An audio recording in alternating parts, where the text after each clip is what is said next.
Hello friends, I am Akhilesh Meena. Discuss करेंगे NCERT chemistry class 10th का chapter number 3 that is metals and non metals की exercise का question number 10 and 11 भी इस video में discuss करेंगे। क्वेश्चन नंबर 10 है state two ways to prevent the rusting of iron. मतलब आयरन को रस्ट से प्रिवेंट करने के लिए, मतलब आयरन को रस्ट से बचाने के लिए कौन कौन से मेथड्स हम फॉलो करेंगे। तो स्टूडेंट्स, वैसे तो रस्टिंग ऑफ आयरन को प्रिवेंट करने के लिए काफ़ी सारे मेथड्स NCERT की बुक में डिस्कस किए गए हैं। यहाँ क्वेश्चन में पूछे गए हैं ओनली 2 वेज डिस्कस करने हैं, मतलब ओनली 2 मेथड्स हमको डिस्कस करने हैं जो रस्टिंग ऑफ आयरन को प्रिवेंट करेंगे। मतलब लोहे को जंग से बचाने के लिए कौन कौन से हम मेथड यूज करते हैं। तो स्टूडेंट्स, नंबर 1 हमारा जो मेथड है वो ऑयलिंग, ग्रीसिंग एंड पेंटिंग। ठीक है, मतलब हम आयरन पे ऑयल करके, ऑयल लगा के आयरन पे, मतलब आयरन का कोई भी आर्टिकल्स है उस पर हम ग्रीसिंग करके एंड पेंटिंग करके भी हम आयरन को रस्ट से बचा सकते हैं। बाय अप्लाइंग ऑयल, ग्रीस और paint the surface becomes waterproof. मतलब हम जब आयरन के आर्टिकल्स पे ग्रीस लगाते हैं या पेंट करते हैं या ऑयल लगा देते हैं तो उसकी जो सरफेस हो जाती है वो वाटरप्रूफ हो जाती है। मतलब जैसे ही वो बॉडी वाटर के कांटेक्ट में आएगी तो वो जो आयरन है उस वाटर के साथ कोई भी केमिकल रिएक्शन नहीं करेगा, इसे बोलते हैं वाटरप्रूफ। ठीक है, मतलब वाटर का कोई भी केमिकल इफेक्ट उस आयरन की बॉडी पर नहीं पड़ेगा, इसे हम वाटरप्रूफ बॉडी बोलेंगे। और ये कब होगी, जब हम उस बॉडी पे पेंट या ग्रीस यूज करेंगे। ठीक है, बाय अप्लाइंग ऑयल, ग्रीस और paint the surface becomes waterproof and the moisture and oxygen present in the air can not come into the direct contact with iron. ठीक है ना, ऐसा करने से क्या होता है कि जो हमारे एनवायरनमेंट में, हमारे जो एयर में जो ऑक्सीजन या मॉइस्चर जो प्रेजेंट है, ठीक है, मॉइस्चर मतलब वाटर की ही फॉर्म होती है, और ऑक्सीजन वो वाटर की बॉडी के साथ डायरेक्टली कांटेक्ट में जब आएगी तो वो उसके साथ केमिकल रिएक्ट नहीं करेगी। ठीक है, तो हम बोलेंगे हैंस रस्टिंग इज प्रिवेंटेड। ठीक है ना, तो नंबर 1 मेथड हमारा यहाँ कंप्लीट हुआ। ठीक है, आई होप ये आपकी समझ में आया होगा कि कैसे हम रस्टिंग ऑफ आयरन को प्रिवेंट कर सकते हैं ऑयल, ग्रीस एंड पेंट लगा के।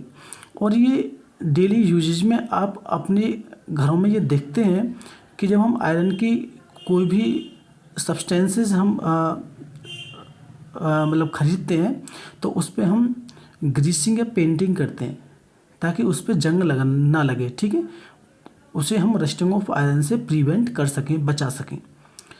क्योंकि ये जो मटेरियल्स हमने ग्रीस, ऑयल एंड पेंट जो बताए हैं, ये ऐसे मटेरियल हैं जो हमारे एयर में जो प्रेजेंट होती है ऑक्सीजन एंड मॉइस्चर, वो उस आयरन की बॉडी के साथ कोई भी केमिकल रिएक्शन नहीं करती है। ठीक है, और हमारा जो आयरन की बॉडी है वो सेफ रहती है। ठीक है, तो हम उसे बोलेंगे हमारा जो आयरन का आर्टिकल्स है वो रस्ट से प्रिवेंट हो गया। ठीक है, बच जाएगा। ठीक है, और सेकंड मेथड है गैल्वेनाइजेशन। स्टूडेंट्स, गैल्वेनाइजेशन का मीन्स होता है जब हम आयरन की बॉडी पे जिंक की कोटिंग करते हैं।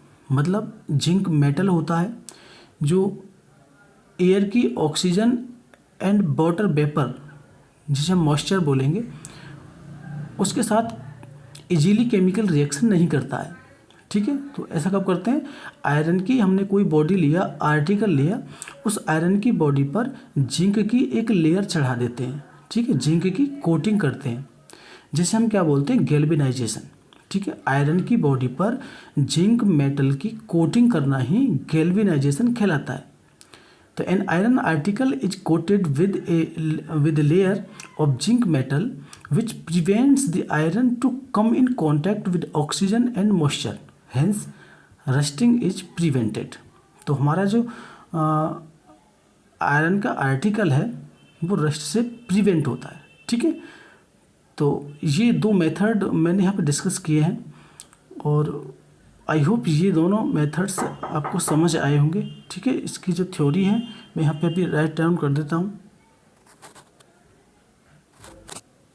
ओके फ्रेंड्स, तो इसकी थ्योरी मैंने यहाँ पे लिख दी है। ठीक है ना, बाई अप्लाइंग ऑयल, ग्रीस और paint the surface becomes waterproof and the moisture and oxygen present in the air can not come into direct contact with iron. ठीक है ना, ग्रीस, पेंट और ऑयल अप्लाई करने से क्या होता है कि जो आयरन की सरफेस है वो वाटर प्रूफ हो जाती है। ठीक है, और जो हमारे एयर में जो ऑक्सीजन प्रेजेंट होती है और जो मॉइस्चर होता है वो उसके डायरेक्टली कांटेक्ट में नहीं आ सकता। ठीक है ना, उसके साथ कोई केमिकल रिएक्शन नहीं करेगा। हम बोलेंगे हेंस रस्टिंग इज प्रिवेंटेड। ठीक है, और हम उस आयरन के आर्टिकल्स को रस्ट से प्रिवेंट कर सकते हैं। सेकंड मेथड था हमारा गैल्वेनाइजेशन। तो गैल्वेनाइजेशन मैंने आपको अभी बताया है, आयरन की जो आर्टिकल्स है, ठीक है, जो लोहे का जो बना हुआ हमारी जो आर्टिकल है उस पर हम जिंक की एक लेयर चढ़ाते हैं। जिंक मेटल होता है, उसकी लेयर की कोटिंग करते हैं, जिससे क्या होता है कि एयर में जो ऑक्सीजन एंड मॉइस्चर जो प्रेजेंट होती है वो जिंक के साथ इजीली रिएक्ट नहीं करती। ठीक है, तो इससे हम उस आयरन को रस्ट से बचा सकते हैं। अब नेक्स्ट मूव करते हैं हम क्वेश्चन नंबर 11। ठीक है,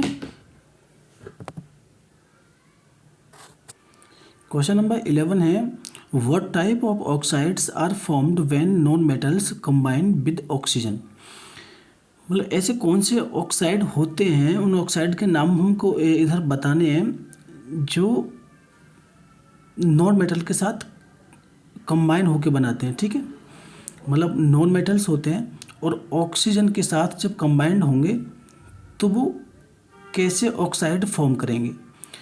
तो स्टूडेंट्स, लास्ट वाली वीडियो में हमने डिस्कस किया था कि जो नॉन मेटल होते हैं, नॉन मेटल जैसे सल्फ़र है, ठीक है, कार्बन है, ये हमारे क्या है, नॉन मेटल हैं। अब ये नॉन मेटल जब भी ऑक्सीजन के साथ कंबाइंड होते हैं तो ये ऑक्साइड फॉर्म करते हैं। जैसे सल्फ़र ऑक्सीजन के साथ कंबाइंड होगा तो सल्फ़र डाइऑक्साइड बनेगी, और जब कार्बन ऑक्सीजन के साथ कंबाइंड होगा तो कार्बन डाइऑक्साइड गैस बनेगी। ठीक है, तो सल्फ़र हमारा क्या है, नॉन मेटल है, और कार्बन भी हमारा क्या है, नॉन मेटल है। जब भी ये ऑक्सीजन के साथ कंबाइन होते हैं, मतलब रिएक्शन करते हैं, तो ये अपने ऑक्साइड फॉर्म करते हैं। ठीक है, जैसे सल्फ़र का जो ऑक्साइड होगा वो सल्फ़र डाइऑक्साइड SO2, और कार्बन का जो ऑक्साइड होगा वो कार्बन डाइऑक्साइड CO2, ये फॉर्म होंगे। अब हमको बताने हैं कि ये किस टाइप के होते हैं, इनका नेचर कैसा होता है। तो स्टूडेंट्स, जो नॉन मेटल के जो ऑक्साइड्स होते हैं वो एसिडिक होते हैं नेचर में। ठीक है, they are acidic in nature. और जो मेटल के ऑक्साइड होते हैं वो बेसिक होते हैं। ठीक है, जैसे मेटल मीन्स जैसे सोडियम का ऑक्साइड है Na2, ठीक है, Na2O। जब सोडियम ऑक्सीजन के साथ रिएक्ट करेगा तो सोडियम ऑक्साइड फॉर्म करेगा। ठीक है, Na2O। तो ये क्या हमारा, ये बेसिक ऑक्साइड होगा। जैसे लिथियम है, ये हमारा मेटल है, अब ये ऑक्सीजन के साथ रिएक्ट करेगा तो बनाएगा Li2O। ठीक है, लिथियम ऑक्साइड। तो जो नॉन मेटल के ऑक्साइड्स होते हैं वो एसिडिक होते हैं नेचर में, और जो मेटल के ऑक्साइड होते हैं वो बेसिक होते हैं नेचर में। ठीक है ना, ये दो चीज़ आपको ध्यान रखनी है। और ये मैं पहले लास्ट वीडियो में डिस्कस कर चुका हूँ कि जो एसिडिक ऑक्साइड्स होते हैं वो नॉन मेटेलिक होते हैं, और जो बेसिक ऑक्साइड्स होते हैं वो मेटेलिक होते हैं। ठीक है, दोनों के एग्जांपल्स मैंने आपको बता दिए हैं। मेटल्स जैसे सोडियम, लिथियम, ये दोनों ऑक्सीजन के साथ रिएक्ट करेंगे तो ये जो बनाएंगे ये बेसिक ऑक्साइड्स फॉर्म करेंगे। ठीक है, इनका नेचर कैसा होगा, बेसिक होगा। और जो नॉन मेटल के होते हैं जैसे सल्फ़र है एंड कार्बन है, ये दोनों नॉन मेटल हैं और ये दोनों ऑक्सीजन के साथ रिएक्ट करेंगे तो इनका जो नेचर होगा वो एसिडिक होगा। ठीक है, मतलब ये ऐसे ऑक्साइड्स हैं कि जब इनको हम वाटर के साथ रिएक्ट कराते हैं तो ये एसिडिक सॉल्यूशन देते हैं, इसीलिए इन्हें हम एसिडिक ऑक्साइड्स बोलते हैं। ठीक है ना। जो नॉन मेटल के ऑक्साइड्स होते हैं वो उनका नेचर कैसा होता है, एसिडिक, क्योंकि ये वाटर के साथ रिएक्शन करके एसिडिक सॉल्यूशन देते हैं। और जो बेसिक ऑक्साइड होते हैं वो नॉन मेटल के वो मेटल के होते हैं। ठीक है। और इनका जो नेचर होगा वो बेसिक होगा, क्योंकि ये वाटर के साथ रिएक्शन करके बेसिक सॉल्यूशन देते हैं। ठीक है। मैं इसकी थ्योरी यहाँ पर लिख देता हूँ। ओके फ्रेंड्स, तो इनकी केमिकल रिएक्शंस मैंने यहाँ पे राइट डाउन कर दी हैं। ठीक है। नॉन मेटल के जो ऑक्साइड्स होंगे वो एसिडिक इन नेचर होते हैं। नॉन मेटल हमारे पास सल्फ़र है, ऑक्सीजन के साथ कंबाइंड हुआ, सल्फ़र डाइऑक्साइड गैस फॉर्म की, और इसका नेचर कैसा होता है, एसिडिक। क्यों कि ये सल्फ़र डाइऑक्साइड जब वाटर के साथ कंबाइन होता है तो H2SO3, ठीक है, सल्फ्यूरिक एसिड देता है। ठीक है। और वैसे भी एसिड है। ठीक है। और एसिड की ये क्या इसकी मतलब प्रॉपर्टी होती है कि ये ब्लू लिटमस को रेड कर देता है। ठीक है ना। और सेकंड है हमारे पास कार्बन, ये नॉन मेटल है, ऑक्सीजन के साथ कंबाइंड हुआ, कार्बन डाइऑक्साइड गैस फॉर्म की, और इसका नेचर कैसा होगा, एसिडिक, क्योंकि कार्बन डाइऑक्साइड गैस जब वाटर के साथ कंबाइंड होती है तो H2CO3 मतलब कार्बोनिक एसिड फॉर्म होता है यहाँ पे। ठीक है ना। तो ये चीज़ मैंने इसको सिंपल वर्ड्स में डिफाइन कर दिया है। आई होप ये समझ में आपकी में आ गया होगा सही तरीके से कि आपको बस ये दो ही चीज़ याद रखनी है कि जो नॉन मेटल के ऑक्साइड होते हैं वो एसिडिक होते हैं, और जो मेटल के जो ऑक्साइड्स होते हैं वो बेसिक होते हैं। ठीक है ना। क्योंकि वो वाटर के साथ कंबाइंड होके क्या बनाते हैं, वो बेसिक सॉल्यूशन देते हैं। ठीक है ना। तो इस वीडियो में हमने डिस्कस किए हैं question number 10 and 11। I hope ये दोनों क्वेश्चन समझ में आए होंगे। वीडियो आपको अच्छा लगता है तो प्लीज़ वीडियो को लाइक करें, अपने फ्रेंड्स में शेयर करें, एंड ऐसी ही यूजफुल वीडियो देखने के लिए, ठीक है, आप हमारे चैनल को सब्सक्राइब करें। ठीक है, ताकि आगे भी आपको ऐसी वीडियो मिलती रहे। Thanks for watching.